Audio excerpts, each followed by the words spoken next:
చీరాల ఆంధ్రప్రదేశ్ రాష్ట్రంలోని ప్రకాశం జిల్లాకు చెందిన మండలం ఇది.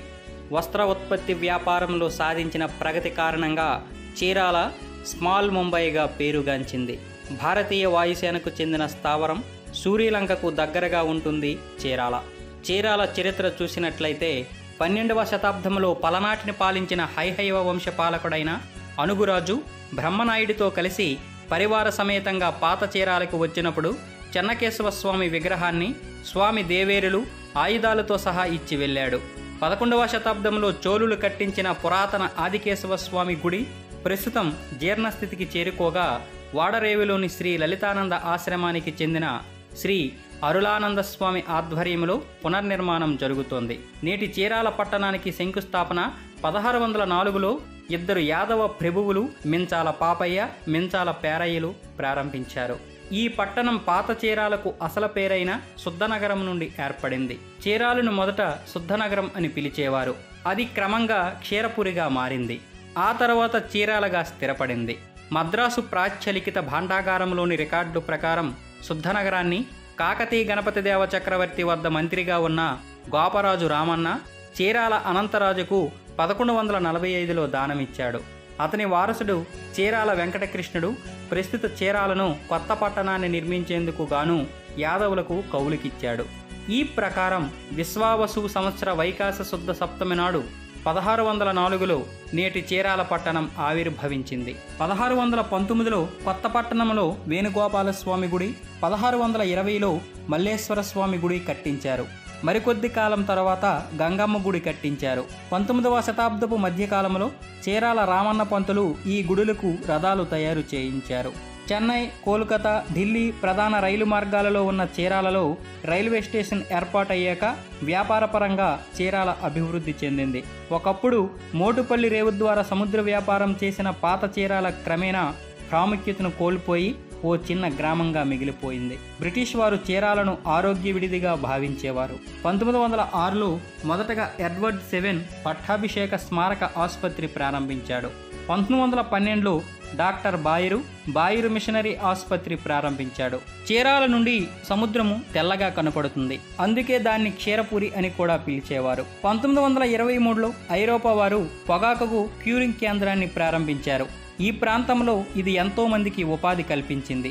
యాంత్రీకరణకు ముందు 6000 మంది వరకు ఇక్కడ పనిచేసేవారు. చేనేతకు పట్టుగొమ్మైన చీరాల 25,000 నుంచి 30,000 వస్త్రకారులకు ఉపాధి కల్పిస్తుంది. ఈ ప్రాంతంలో ఉత్పత్తి అయ్యే ప్రత్యేక నేత వస్త్రానికి మంచి ఎగుమతి మార్కెట్ ఉంది. 1959లో సహకార స్పిన్నింగ్ మిల్లు కూడా ప్రారంభించారు. స్వాతంత్రోద్యమ కాలంలో ఆంధ్రప్రదేశ్ చరిత్రలోనే కాకుండా భారతదేశ చరిత్రలోనే ప్రముఖంగా పేర్కొనే బ్రిటిష్ వ్యతిరేక ఉద్యమంగా పేరుబడిన చీరాల పేరాల ఉద్యమం ప్రస్తుతం ప్రకాశం జిల్లాలో ఉన్న చీరాలలో దుగ్గిరాల గోపాలకృష్ణయ్య ఆధ్వర్యంలో జరిగింది.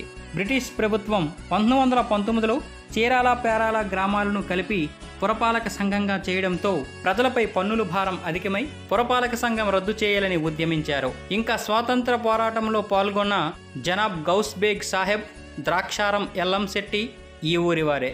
ప్రకాశం జిల్లాలో ఉన్న చీరాల పేరాల గ్రామాల జనాభా ఆ కాలంలో 15,000 మంది ఉండేవారు. జాండ్రపేట, వీర రాఘవపేట గ్రామాలను చీరాల పేరాలతో కలిపి చీరాల యూనియన్ అని వ్యవహరించేవారు. ఈ యూనియన్ నుంచి ఏడాదికి 4,000 రూపాయలు వసూలయ్యేవి. మద్రాసు ప్రభుత్వం 1919లో చీరాల పేరాలను మున్సిపాలిటీగా ప్రకటించింది. పన్ను ఏడాదికి 40,000 రూపాయలు అయ్యింది. సౌకర్యాలు మాత్రం మెరుగుపడలేదు. ఇక్కడ ఉన్న నేత పనివారు, చిన్న రైతులు పన్ను చెల్లించలేక మున్సిపాలిటీని రద్దు చేయాలని ప్రభుత్వానికి ఎన్నో వినతి పత్రాలు సమర్పించారు. ఫలితం లేకపోయింది. దాంతో వారు దుగ్గిరాల గోపాలకృష్ణయ్య నాయకత్వంలో ఆందోళన ప్రారంభించారు. గోపాలకృష్ణయ్య 1000 మంది సభ్యులతో రామదండు అనే వాలంటరీ సంస్థను ఏర్పాటు చేశారు. విజయవాడ కాంగ్రెస్ సమావేశాల సందర్భంగా గాంధీ గారు వచ్చినప్పుడు గోపాలకృష్ణయ్య ఆయనకు సమస్య వివరించాడు. గాంధీ చీరాలను సందర్శించి ఊరు ఖాళీ చేసిపోతే మున్సిపాలిటీ దానంతటదే రద్దవుతుందని సలహా చెప్పాడు. గోపాలకృష్ణయ్య చీరాల పేరాల ప్రజలను ఊరి ఖాళీ చేయించి దాని పొలిమేర అవతల రామ్నగర్ పేరుతో కొత్త నివాసాలు ఏర్పరిచాడు. అక్కడ 11 నెలల పాటు కష్ట నష్టాలని అనుభవించారు ప్రజలు. ఉద్యమానికి కావలసిన విరాళాలను సేకరించడానికి గోపాలకృష్ణయ్య భరంపురం వెళితే ప్రభుత్వం ఆయన్ని నిర్బంధించి 1 సంవత్సరం పాటు జైలు శిక్ష విధించింది. దీంతో చేసేదేమి లేక ప్రజలు తమ నివాసాలకు తిరిగి వెళ్లాల్సి వచ్చింది. స్వాతంత్ర సమరంలో ప్రత్యేక భూమిక పోషించిన చీరాల 2004 ఏప్రిల్ 27న వైశాఖ శుద్ధ సప్తమి రోజున 400 సంవత్సరాలు పూర్తి చేసుకుంది. ఇక్కడ విద్యా సౌకర్యాలు ప్రస్తుతం ఎన్ఆర్ఎండ్పి మున్సిపల్ ఉన్నత పాఠశాల 1912లో ప్రథమాంగ్ల పాఠశాలగా స్థాపించబడింది. చారిత్రాత్మక చీరాల పేరాల స్వాతంత్ర్య పోరాటంలో గాంధీ సూచన మేరకు దుగ్గిరాల గోపాలకృష్ణయ్య నాయకత్వంలో 18,000 ప్రజానీకమంతా పట్టణాన్ని వదిలి వెళ్లిపోవడం వలన ఈ పాఠశాల 1921లో మూతపడి మళ్ళీ 1924లో మున్సిపల్ మిడిల్ స్కూల్గా పునఃప్రారంభించారు. 1928లో మొట్టమొదటి ఎస్ఎస్ఎల్సి బ్యాచ్ విద్యార్థులు ఈ స్కూలు నుండి పబ్లిక్ పరీక్షకు హాజరయ్యారు. 2004లో ఈ స్కూలు 80 సంవత్సరాలు పూర్తి చేసుకున్న సందర్భంగా అశీతి వసంతోత్సవాలను ప్రధానోపాధ్యాయులు చెంగవల్లి సత్యనారాయణ శర్మ గారి ఆధ్వర్యంలో ఘనంగా జరిగింది. వివిధ రంగాలలో లబ్ధ ప్రతిష్ఠులైన ఎన్ఆర్ఎండ్పి మున్సిపల్ ఉన్నత పాఠశాల పూర్వ విద్యార్థులు, భారత మాజీ చీఫ్ ఎన్నికల కమిషనర్ డాక్టర్ జీవీజీ కృష్ణమూర్తి, మాజీ మంత్రులు రొండా నారపరెడ్డి, వడ్డే నాగేశ్వరరావు, మాజీ శాసనసభ్యులు ప్రగడ కోటయ్య, అక్కల కోటయ్య, ముప్పలనేని శేషగిరిరావు, ముట్టే వెంకటేశ్వర్లు, పార్లమెంటు సభ్యులు సలగల బెంజమిన్, భారత రాయబారి పేర్లి దానం, ఇంకా ఎందరో స్వాతంత్ర సమరయోధులు వైపిఎస్ రావు వైద్యుడు, డాక్టర్ వెంకట్ చెంగంవల్లి, డాక్టర్ సిఎస్ఆర్ మూర్తి, ఇంకా విశ్వవిద్యాలయ ప్రొఫెసర్ ఈ స్కూల్లో చదువుకున్నవారే. 1946లో కస్తూరిబా గాంధీ మున్సిపల్ గర్ల్స్ ఉన్నత పాఠశాల స్థాపించబడింది. దీన్ని ప్రారంభించడానికి టంగుటూరు ప్రకాశం పంతులు గారు వచ్చేశారు. 1948లో ఎన్ఆర్పిఎం ఉన్నత పాఠశాలలో గాంధీ విగ్రహాన్ని ప్రతిష్ఠించారు. 1951లో పేరాలలో ఆంధ్రరత్న మున్సిపల్ ఉన్నత పాఠశాల స్థాపించారు.